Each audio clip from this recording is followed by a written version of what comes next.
All right, so we're going to go ahead and get started because we have some awesome stuff to do today.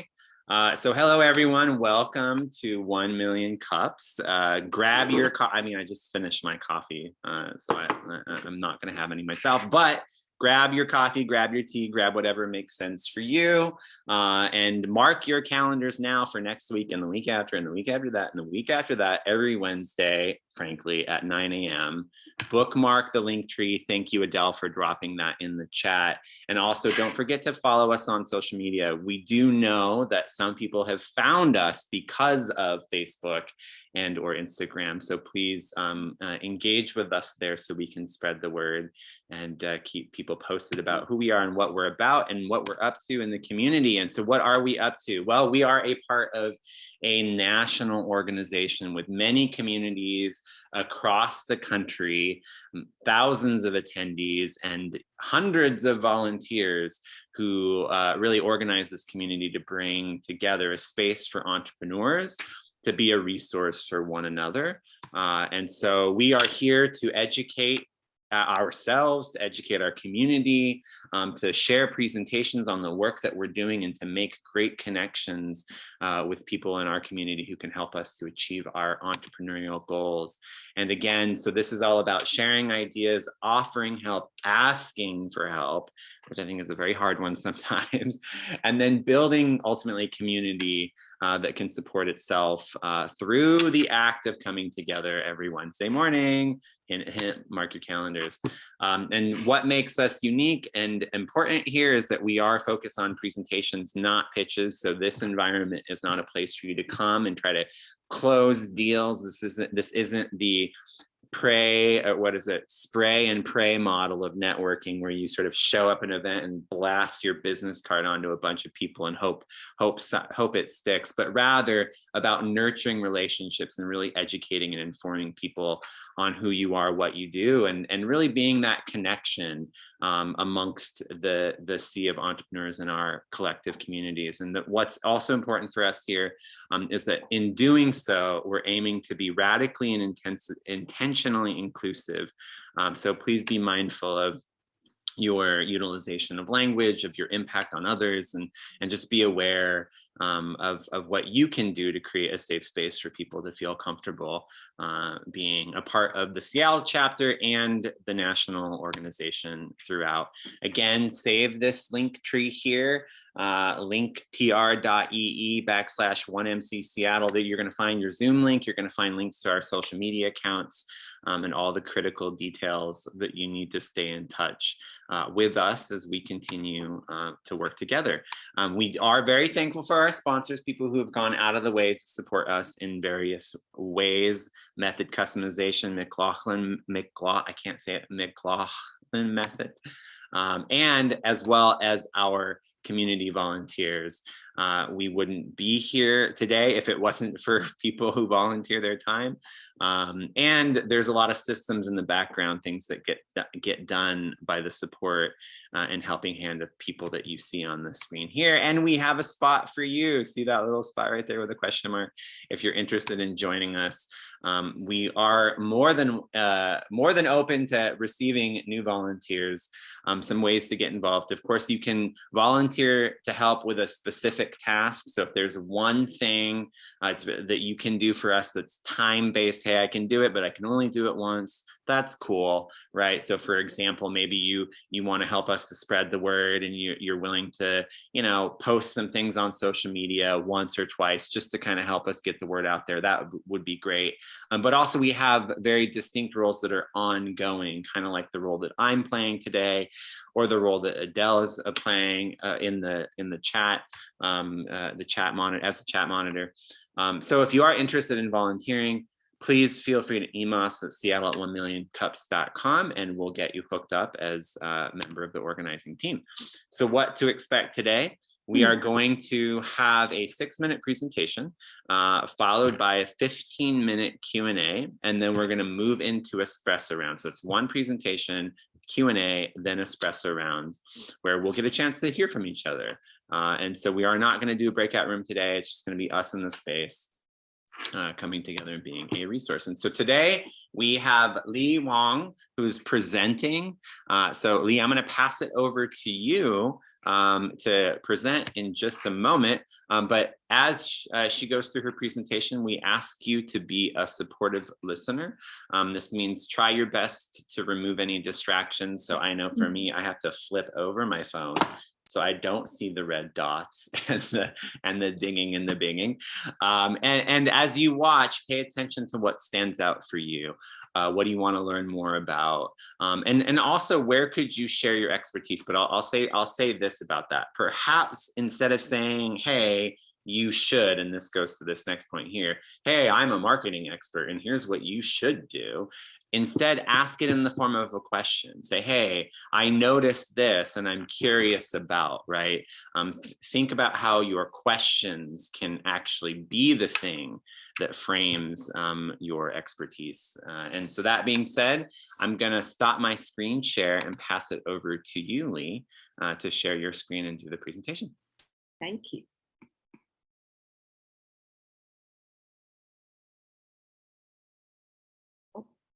I didn't get it.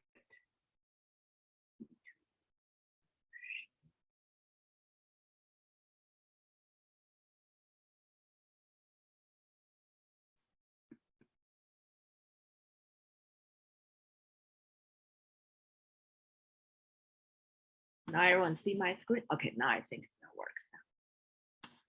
Thank you so much. So my name is Lei Wang, and here's my website, my email, my LinkedIn. That's how I love to stay connected with everyone.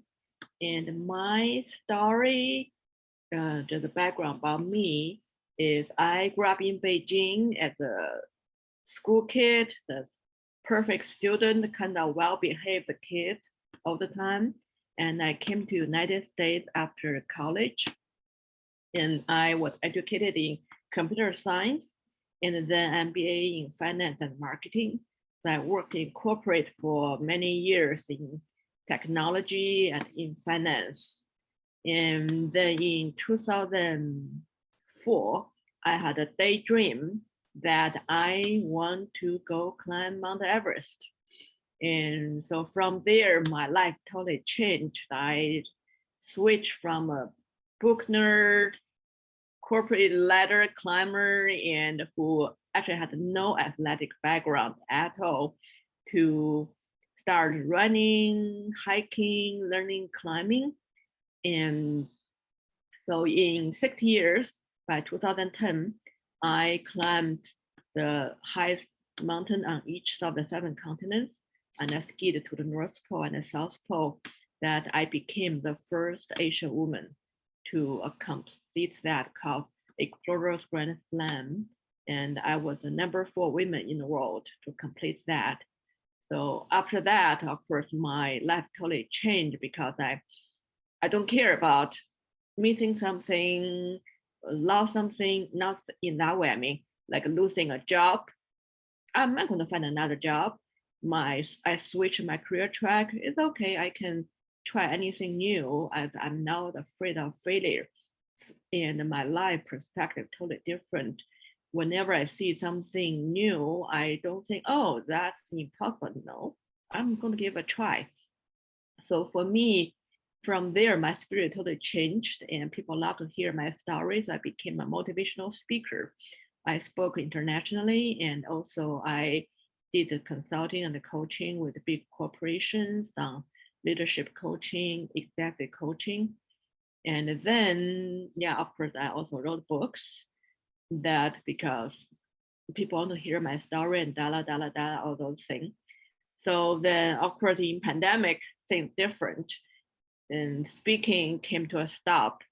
And that's the time I switched into coaching with small business owners, that everything was done online. And so that's why I'm presenting here today, because for the past 2 years, I did a pivoted into small business coaching.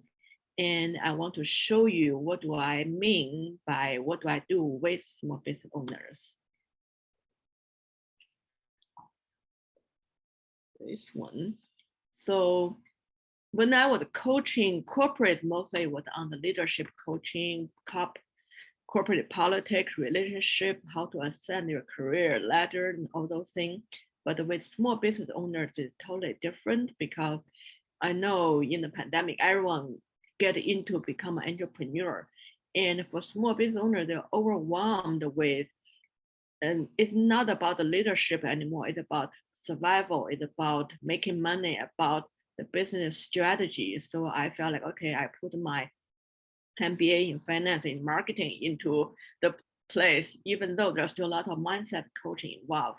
So for small business owners, most important is to understand the numbers. That when we talk about the strategy, every time when we talk about building a business, we talk about, oh yeah, we need to do lead generation. Need to do digital marketing. I need to design a new website, write my email newsletters, have my email campaigns. So we're all very busy on that. However, for business to grow, the most important is your foundation strategy. Now, what exactly is your core of your strategy, of the offering, of your target audience, of your core message before you can dive into all kinds of, say, digital marketing, website, email campaign, and talk to everyone, but you don't even know who is your ideal client, what's your core offer, how do you best reach your customer. If you don't build a solid foundation, everything else is just shooting the running targets all over the places. So that's what I help small business owners to understand how to focus on your strategy and how to make small improvement can make a big difference. So here I'm just showing, say, for example, a company that you have $100,000 revenue, and so your profit looks, your revenue, your profit looks like this. And if there are so many areas you can improve, you don't have to say, oh, I need to double my revenue, what I need to do or something. If I don't want to show you, if you just do small improvement in each area of your strategy, you can watch. I'm going to say, okay, I improve 1.5% on each area, and you see the impact on your profit and revenue on the bars on the right side. I'm just slowly moving. You can just see it's just improving, say, 10%. How hard it is to improve 10%. I mean, if you improve 1% every month, you improve 10% over a year in different areas of your strategy, of your foundation. How much of that impact going to make to your revenue, to your profit? And there are so many other areas, like this is right now just on the top, like say the 12 strategies, and there's more. There are more strategies and more areas to work on. So there's a big difference between strategy and the tacticals. So when we talk about digital marketing or all those sales funnel, a lot of things is about the tactical. However, strategy is the foundation. So that's my strength, because when I was working on my climbing goals, when I was working with corporate executives, there are so many things on everyone's mind, so many things you can do. Most important is focus, priority. So for business owners, that's also my strength that helps them to identify where is the most effective place you put your effort in. Focus, prioritize. Then you can, with a very small effort, just improve very slowly, very small steps, and you can make big impacts on your business. And my ideal client will be like service providers, for example, could be dentists, chiropractors, massage therapists, fitness trainers, or can be the one who has the physical stores like restaurants, cafes, and those physical store operators, or it could be the service provider like the contractors, even coaches. So yeah, so my channel right now just reach more small business owners that who are domain expert in what they do. They are expert as a dentist, expert as a massage therapist, but they are not expert in running business. and they are just kind of overwhelmed where to focus. So that's what I want help to reach them, to help them to identify what they should focus on, help them improve the fundamentals. And without spending too much effort, you can see big impact on your business. So you can make more money and have more time off for yourself. You have life balance and grow your business at the same time. Thank you, Lee. So we are at time. Is there anything else you wanted to say before we move into the Q&A portion of our conversation today? I think that's perfect timing. I didn't check what the time is. Yeah, no, it was pretty say. pretty on spot. So I can tell you practiced your timing. So thank you for that. We appreciate that. So we're now shifting into the Q&A portion of the conversation. So if you have a question, please use the raise hand button so we can queue you up. And I see, Katie, you've got a question right out of the gate, and then Valerie. So we'll go ahead and get started with you, Katie.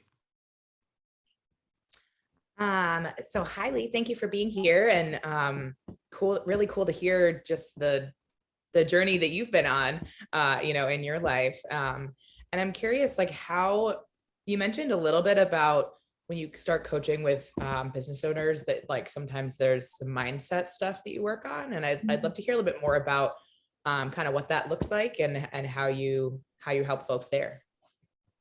Well, so mindset at beginning, I think a lot of business owners had the confidence issues because they want to do this, do that. They want to try so many things because they're afraid this one don't work. So I'm going to try all of them and try to reach all kind of customers, try all kind of strategies. So that's a confidence issue, and that's a fear issue. So when I show this kind of number can tell a lot of things. And you see, if you focus on the right strategy, you can make it work. And don't fear about giving up. For example, if you want to raise your price, I can show you, if you raise your price, how many customers you might lose, and actually how much profit margin is going to improve.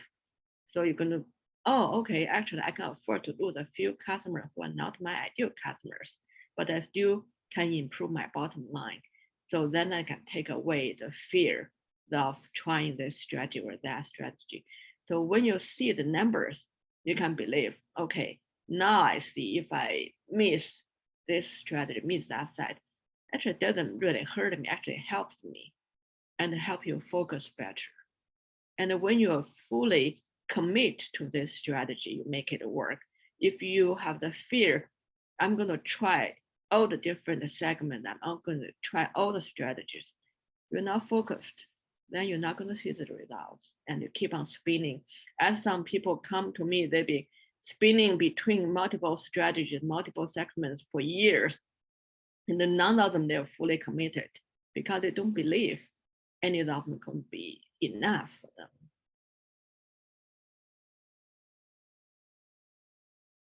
Thank you. Valerie. This is cool. Thank you. I've actually multiple questions, but I'll just start with one, and that is, so it sounds like you're focusing on identifying and explaining to people. Do you also work on the implementation? Like once they get convinced, like, oh yeah, I'm going to up level on, sales price or whatever, then do you, or let's say they're SEO, like, do you go in there and actually do that with them or come up with the detailed plan and execution, or you just, and I don't mean only like it's nothing. I just want to clarify and understand. Are you more like them understanding and making a plan? Yeah. Do you know what I'm asking? Question. Yeah, I got it. It's a great question. Yeah, definitely. I know strategy is one thing. Execution is the most important. If you only have a plan, don't execute, then that you're not going to get anywhere. So that also is my strength. Like when I was climbing, like I had started with nothing. I don't know how to climb.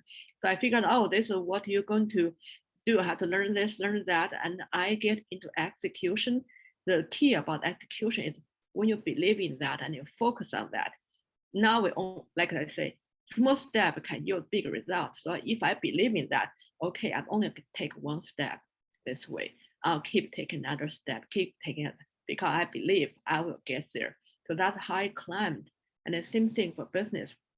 When they see, okay, we can make out a plan, and I wouldn't claim I'm expert in every area, but I can make a plan. If this area say need a new website, I'm not expert in designing that. I'll find someone to help you because there are so many people in the network can provide that. Then if some certain area like product design, I'm not artist, right? How to design that in Netley. Okay, I know Matthew and who some other people may be able to help you, but I can guide you, help you craft a detailed plan, keep you going. So I'm not going to say I'm going to take care of everything, but keep you on the track, execute the plan. I can help you to stay on the track, be focused. Thank you. Thank you, Valerie. I have a question. So you mentioned needing help kind of getting in front of customers, and so now stepping back into that sort of perspective of you as the business owner, what is your biggest sort of marketing challenge right now? Like, what is there a struggle you have around messaging or even like marketing tactics? Like, where I'm just kind of curious, like what are you challenged by right now as it relates to marketing?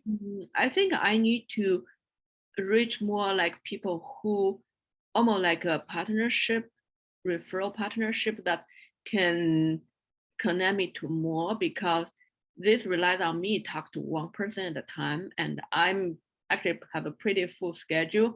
Like I can only afford to talk to 3 or 4 people a week. I cannot spend so much time go networking and go talk to people. That's why I need help to reach more, to duplicate and multiply my effort. So I don't have to spend too much time just doing prospecting. I rather spend my time focusing on working with my clients. Got it. That makes sense. Yeah, time, like managing our time around networking and amplifying the message. So who just to follow up, and then Katie, will do you next. So who would be like a good referral source for you? Have you thought about what kind of business, or like, is it CPAs, is it attorneys? You mentioned like different sort of professional services is kind of a focus of yours. Have you thought about joining any associations or communities that you think would be good partners? Just curious what's coming up there for you. Yeah, that's definitely a great question. I think attorneys, accountants, they're definitely great referral partners because they normally serve so many business owners and associations of the different trade associations. I think that'd be great partners. Cool, awesome, thank you. Katie, over to you. You know, I appreciate you sharing about like the time balance things. I think that is probably like one of the biggest challenge that, you know, any of us have as business owners. You know, I don't know Leanne's business, but like I know other folks' business here, and we all have like a similar, like, oh, we just want to be working with customers as opposed to like spending all this time doing business development. And I guess I almost kind of like wanted to like crowdsource and like find out what the rest of the group kind of does. Because if other folks are struggling with that, or like, you know, I think it might be an interesting idea for us to all kind of like spitball some ideas, but I'm just kind of going off script here. And so I'll defer to you, Matthew, on like, what do you think? Because I hope that it would be helpful for everybody, right? Including our presenter here, Lee. Yeah, thank you. Well, hold on, Valerie, one sec. So Kate, I just want to acknowledge Katie's comment. Katie, yes. And I think what we could do is during the espresso round, we could shake it up a little bit and like make it more of like a workshop conversation on biz dev strategy. So let's flag that. I still would like to hear what everybody's working on in the espresso round, but then we can maybe like orient it in a certain way. Thank you, Katie. I just want to acknowledge, Valerie, you had was it a quick question or a follow-up? It was just to chime in on Katie, so we can save that for later. Okay, got it. All right, so let's hear from you, Leanne. Great. Thank you so much for the presentation, Lee. Very, very, very thoughtful and easy to follow. And so from what I understand, you're wondering how to best find your next clients without spending a ton of time doing it, correct? Yeah. So I was curious if, what I heard you say was lawyers and CPAs. And the lawyers and CPAs I've been familiar with, they also have the same predicament of they don't have a lot of time either. So I don't really see them at networking groups, because I used to do a lot of networking groups, especially when I was full-time on my coaching business. So I get it. It's a lot of time. And I'm curious if you have those people currently, those types of people, have you considered, or maybe you already have, surveyed them and asked them how they would like to where they found you and where they'd ideally like to find you? And if I could give you an example, I thought about my ideal clients. Like at one point, I knew if they were working on themselves or their business, they were probably at the gym. And I had done a test, and I actually hung old-timey flyers at the gym. This is just as an example. And I got clients there. They took my number off an old, where you rip the number off the bottom. I had to replace my flyer like every month, no lie, because people were always taking the number. But what I'm wondering is, like, your ideal clients, where else do they go naturally that fits in their schedule, that they would easily find you without taking up more of their time? So I'm wondering if there's something like that that would help you.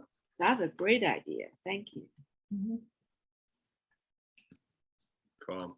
We have about 5 more minutes before we need to shift into our next part of our conversation. But I guess I had another, so thank you, Leanne, for that. That was very important. I guess my question for you, Lee, is, you have this, truly amazing story, like literally, I mean, yeah, it's just incredible, right? And it's a one of a kind thing. It's like, not a lot of people could say they did what you did. Like, that's like, it's super, super unique, right? And I think as somebody who's been a marketer, it occurs to me as a huge opportunity, right? If I was your marketing person versus if I was the marketing person of somebody who did the same thing as you but didn't have that story, right? It's like the difference is night and day, right? And so I'm curious, as you step into this sort of coaching business model and really really build this up, leveraging this technology around the profit acceleration and like using this tool, how do you see your brand or your brand story really being informed by what you learned from that experience? Like what are you carrying with you in your marketing messaging, in essence, that can help to kind of attract people to who you are and what you have to offer today? Yeah, I think that is a great question. My brand message, when I'm doing motivational speaking, there's no problem, because that's exactly what I speak on, connected with my brand stories. But for the past 2 years on the small business owner coaching side, I haven't been using that much on that, because I just found, yes, they love my story, but what matters is their own bottom line.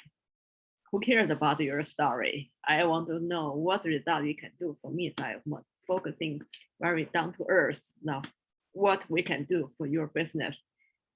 You may love to hear my story, but what matters is your business. Katie, you had a reaction. Let's acknowledge that.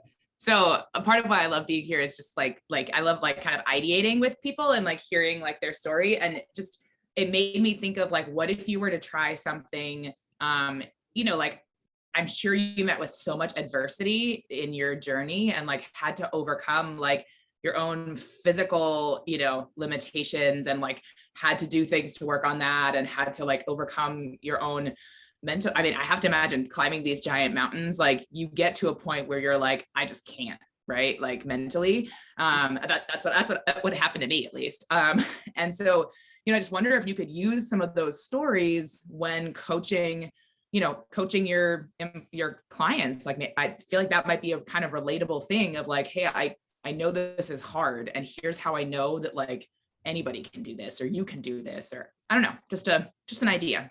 Yeah, that definitely is a very, very great idea. I use that on the mindset part because for any business owner, even they believe in a strategy, there's up and downs. Nothing going to work straight line. There'll be, we try this one out, didn't work. Then we have to accept there's a chance something don't work. Then you have to keep on trying another thing. You cannot accept you're 100% correct and everything works straight line, 100% shoot to the summit. So that's where I use my experience on the mindset part, coach them, because yes, strategy matters, but mindset still the one keep you going. Thank you. Leanne. This is so interesting. So I'm curious, the clients that you have had so far, when they come to you, what problem are they coming to you with? What are their challenges? Yeah, a lot of it have to do with their confidence and fear issues, like often being stuck or bouncing between here and there. That's why they were not going in a consistent direction, consistent focus. Okay, cool. So in your marketing, do you use their words like, do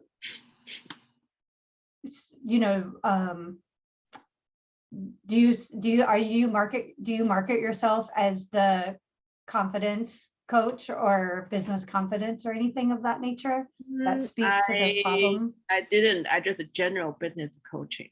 Okay. I was just curious what language you're using in your, like if you have ads or anything like that, like how are you speaking that sets yourself apart from other business coaches? Yeah, I didn't do any advertisement. I barely do any marketing, actually. I get it. I totally understand. Connections, and a lot of people find me directly. Okay. So that's why like most of my business comes through personal connections. Nice. Okay, great. Thank you. Thank you. All right, so Valerie, we'll take your question and then we'll wrap up this portion of our conversation. Go for it.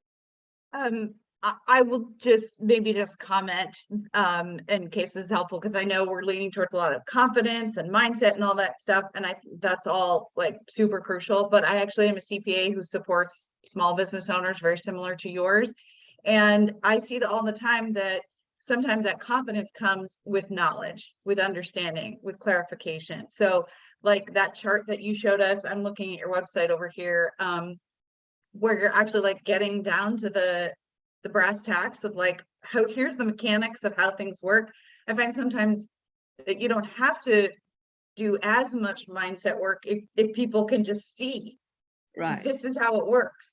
So while I support everybody's comments about all that the intangibles, I also love your approach. Just it mirrors my experience with a bunch of my clients, where if we just get down to not in a brutal and rigid way, but we just get down to the facts, then we can just make it work. So yeah, that's like just more of a comment or a reflection on our conversation. Thank you so much. Yeah, thank you. All right, so Lee, we always ask the same question of our presenters as a way to close the presentation. And that is this: what can the 1 Million Cups community do for you? So if there's something that we as a community could take action on today, what would that support look like for you? I think that'll be more connection to, like we suggested, like attorneys, CPAs, or other people in the service, or maybe your dentist, your chiropractor, your massage therapist, your people who doing the contracting job for your house, or agent people in your life that they could use this help too. Good. So introductions and connections to people who could be referral partners and resources sounds like a good action. Thank you very much. Awesome. All right. So for those of you who are here today, or for those of you who are listening to the recording, because there is a recording, if you are interested in presenting, we would love to have you. We have our online format here, which is the majority of our programming. And we also, on the second Wednesday of the month, have an in-person opportunity to present. So if you're in the Seattle area and or want to commute into Seattle to do a presentation, you're welcome to. All you need is something that you're trying out new. So as Lee mentioned, she's got this amazing story, this amazing background, this amazing experience. And now she's stepping into this next chapter of her business around this coaching and really kind of looking at how to leverage that story. So it's something new. If you're, and of course you have to be willing to ask for help, right? If you don't want help, then don't show, it's like, don't ask for it, right? And that you want to learn something. You want to learn by being in community. So if this is of any interest to you, go to 1millioncups.com/Seattle and let's get you in queue as a presenter.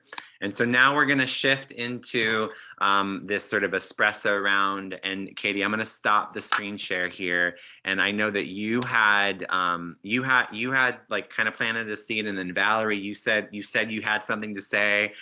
So maybe we can start with you, Katie. Let's do a hey, what are you working on? Give us the sort of 60-second spiel, and then maybe give us some context, and then we'll pass it to you, Valerie, to do your intro, and then we'll just kind of like popcorn this around and see what evolves. So Katie, over to you. So hi, everyone. I'm Katie McLaughlin. My business is McLaughlin Method, and I am working with leaders and teams and startup executive teams to help them transform their culture into a place where people want to stay, want to work, feel safe to be their whole selves, and that they create a culture that doesn't continue to perpetuate toxic behaviors or workplace hurt. And my thought was just like ideas on how to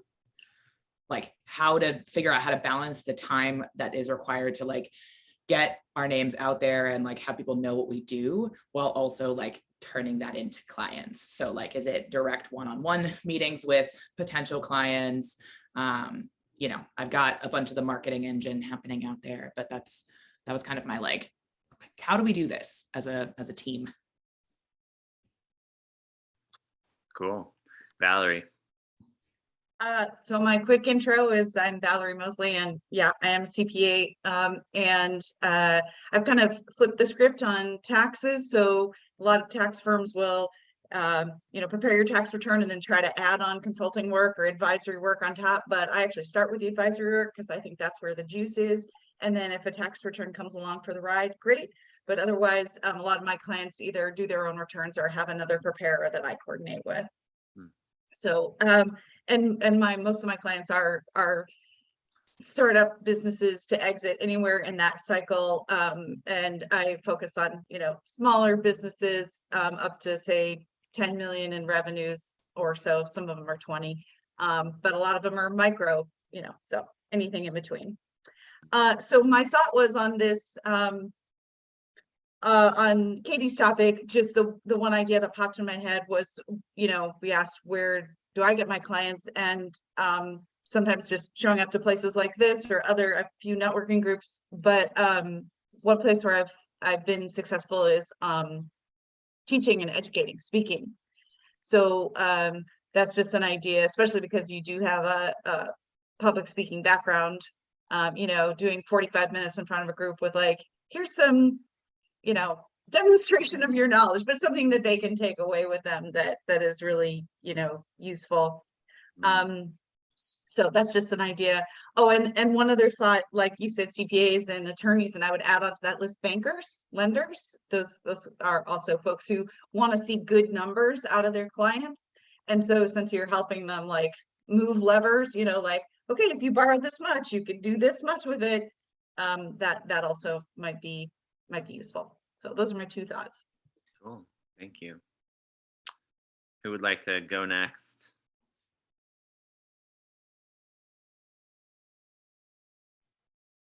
I can go. Cool. All right. So if a comedian tells a joke and nobody hears it, is it even funny? And if nobody's laughing, we're in what I call serious trouble. And we are, because comedians have always been struggling for stage time, and people are in need of entertainment and laughter now more than ever. And we can take it online only to discover the inadequate feedback loop and existing technologies. So we're building a live online entertainment platform that transforms real-time engagement between comedians and their fans. And nobody else is doing this, which is hilarious, because live entertainment generates about $215 billion in the US and over $1.1 trillion worldwide. So I'm Leanne Linsky, founder and CEO of Plausible, and we're serious about comedy. And I have my first hire that I've onboarded this past month, which I'm really excited about. And now I am seeking a software developer that would be full-time in the Seattle area, or at least in the state of Washington. So if anybody knows of someone looking for full-time work, let me know. I would love to hear about them.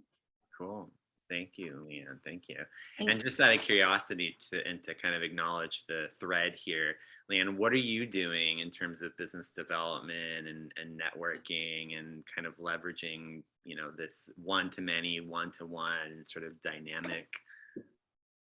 Yeah. So my platform is, to begin with, will be two-sided revenue streams. So I have two very different customers. One is the performer and the other is the fan, and their wants and needs are a little bit different from one another. So right now, because I have just a very minimum viable product, I am not targeting any comedy fans. I have had people sit in on it, but it is not the product that I'm pitching to at the end of the day. But I do have a regular group of comedians. So what I do is I go where they are. A lot of them I know from my time in the business. I've been doing comedy since 2001, and from coast to coast. So I have a lot of people already on my email list. So that's one way. But what I do know about comedians is they spend time in particular Facebook groups related to comedy online, and I can find them there, and through word of mouth through certain people. So I kind of go where they are. I have found that even if I have like Instagram or something, and people follow me, people don't find me there. People, it's a little bit more direct and invitation. Yeah. Interesting. Adele, would you like to share? Yeah. So I am working on building my social media agency / photography business.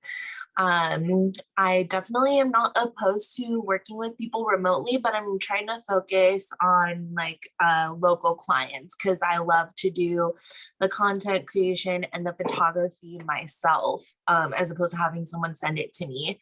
So I'm just like getting back on track with that. And what my idea for how to get clients is just to go meet people in person. I would also like to learn a little bit more about like Facebook ads, because I have a few friends here in Portland who have said that that's worked really well for them. But that's a whole like other bucket of stuff that I need to learn. So I think like I am working this week on finishing like a little flyer, with one side having some of my photography and the other side having my business info. And I'm gonna go in and meet people and hand it out. So I'm like, I know if people meet me in person, they'll want to work with me. So that is where I feel I'm going to get most of my clients from. And that's what I'm working on right now. Cool. Valerie, were you going to say something? Sorry, I'm sorry. That was so rude of me. Anyway, what I mean, when you say in person, do you mean like retail stores? You're just going to walk down the street, or what's? Yeah. So I really want to work with retail stores and restaurants and bars, but I have ideas for all kinds of businesses. Like I've talked with a dentist too, but like I really, retail and bars and restaurants are the fun stuff. So I'm also doing door dashing on this side. So as I'm like driving around door dashing, I'm like scoping things out. That's funny. You found a way to get paid to do your business development. Yep. Very crafty. I love that. I love that. Thank you. Adele, are you complete or do you want to share anything else?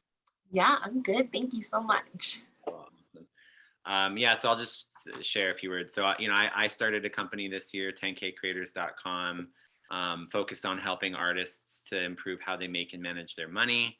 And it's been fun to run a beta. The beta is complete. And now I'm gearing up to build out the marketplace for them, launching an accountability sprint for a group of creators in July, and then working on building out a membership model to support the general audience, if you will, and simultaneously kind of courting some partnerships and thinking about some sort of strategic relationships to help amplify the work and the reach, and that kind of ties out to where I'm looking for customers. I mean, I think part of it is there's a lot of organizations that have already built communities of artists, right? So for example, I attended the Directors and Choreographers Guild meetup that happened on Monday, and was like in a room of probably 100 directors and choreographers. So rather than me trying to find them all myself, just keep going to that room and keep talking to those people. And it's like once you meet one, working artist, they know many other working artists because of the collaborative nature of it all.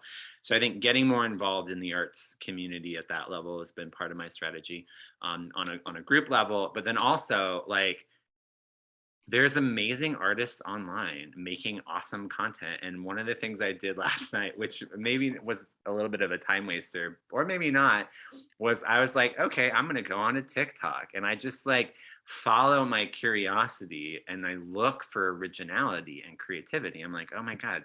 Like the other day I found this woman who's a musician and a slam poet, and I just found her YouTube videos, and then I found her SoundCloud, and then I found her on TikTok, and then I found her on Instagram, and I just started like absorbing her content and engaging with her. And it's like, oh, I can have fun following my curiosity, looking at all these creative people doing awesome things.